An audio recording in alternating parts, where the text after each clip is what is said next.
Okay. Taking into account former NYPD Sergeant Eric Duran's remorse, Eric Dupree's family's mourning, and the video that captured it all, sentencing former Sergeant Eric Duran 3 to 9 years in prison. Hawk Newsome walking out of the courtroom hand in hand with Dupree's mother. Justice for Eric.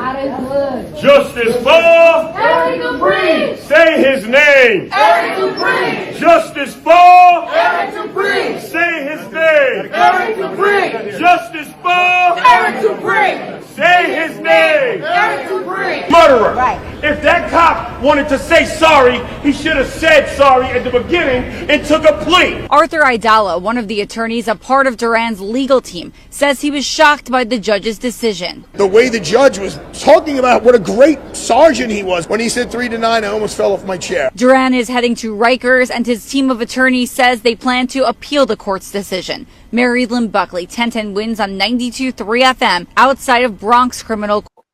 Welcome back, my PBM family. Welcome back. Another episode of Old School Cops presented by PBM. You send us the videos, and this squad will give you an unbiased assessment. This squad is the hottest squad in social media land.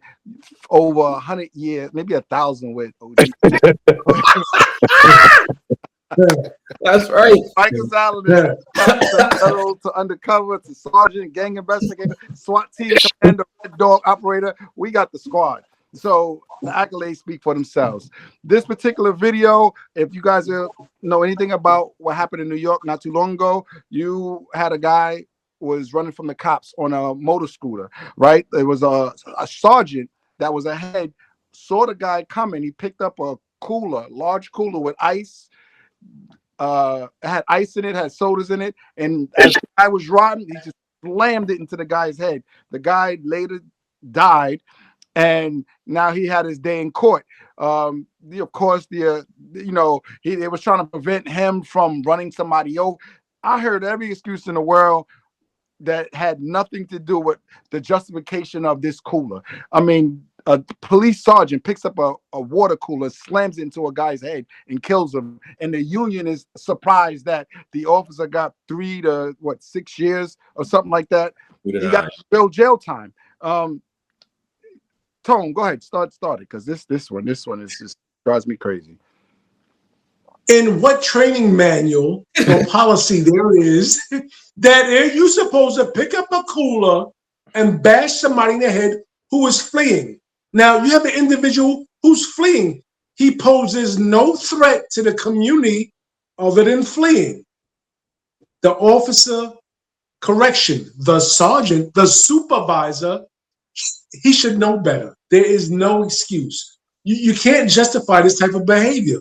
They said they had 11,000 police officers worldwide. I don't know if it was nationwide. I heard worldwide sign a petition so he do no time. Hey, the criminal justice system worked in this process. And that tells you a lot about the mindset and the culture. If I was there, I wouldn't have signed a petition, and he should have went to prison. Point blank, period. Why am I going to support that? I'm supporting something that, like you said, policy threw out the window. Like he training threw right out the window. He murdered somebody with a cooler, and now I don't want him to get time.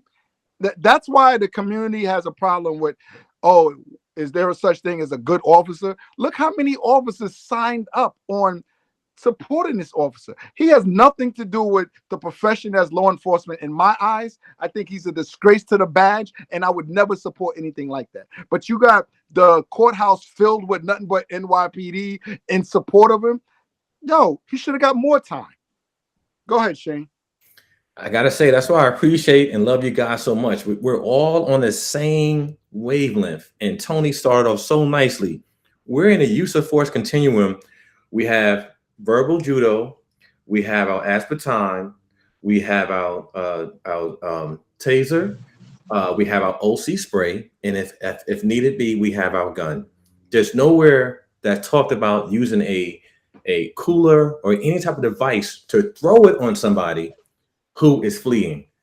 That doesn't make any sense whatsoever. And why are you not letting the lead officers handle this? What made you say, let me jump out my car, let me get involved, let me pick up this heavy behind cooler and throw it at somebody.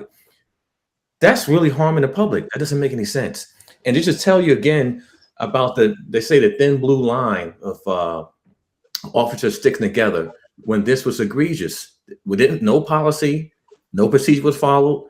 And I think Tony mentioned at outset, or Joe, the person's fleeing. You're running away. Where's the threat? He's scared to death, so he's running away. So what threat is it to the public? He didn't grab anybody. He didn't have a knife in the hand, try to take somebody hostage. He's fleeing. Again, and I think this was a sergeant. That's egregious. A sergeant is usually training other new officers. They work along with FTO. Sometimes we're FTO at times. This is egregious all the way around. Like Tony said, the justice system worked in this case. And I would suggest no officer in their lifetime ever think of using an object like that on a suspect who is fleeing. Not a pipe, not a cooler, a soda can, none of that. Don't do it. If it's not in your use of force, in your manual, stay away from it. Yeah, I totally agree. Corey, what do you think? Corey was a deputy inspector with the NYPD. He logged on. Tell me what you think, Corey. Did the officer get enough time? That was definitely egregious. Go ahead, OG, close it out. OG, you on mute, sir. I was coughing earlier. I'm sorry. Oh, okay. What was he charged with? What was the allegation? Say it again. Manslaughter. So no, not the officer, the kid that he killed. It was a hand-to-hand prior to him fleeing. He sold drugs to an individual. He saw the cops come in, jumped on the scooter, and tried to flee from him. Okay, so the allegation did not warrant the consequences for sure. Oh no, you know, I don't even see the need to have to. I mean, if you get close enough, you can throw a cooler. You can also push him off the motorcycle. Right, that's right. That makes more sense to me. Right. And then if he's injured while you push him off the motorcycle, that's different because he chose to flee. Right. But to pick up an object that probably weighs 50 to 75 pounds with ice in it and to knock him off the bicycle and cause him to lose his life, that's like negligent homicide. You know, I'm not saying the kid was right. And that goes back to what you always say, Joe. But you got to meet the circumstances with the kind of enforcement that will result in a successful arrest, not a successful death. So that's part of it. But unfortunately, we still have a lot of people, and let's go to the extreme, who do things that we know is outside the lines. You know, I probably talked about this before. We had a dog man jump a call one time and shot a kid in the back for robbing pulling a safe out of a business. And his excuse was, well, they ran over me. And I rolled over, I went on the ground, and I just started shooting. They're running away from him, and he shot one of them in the back and killed him. We got to look at the circumstances, and we got to be reasonable with what we do. Otherwise, we face consequences. And here's where our unions make the mistake.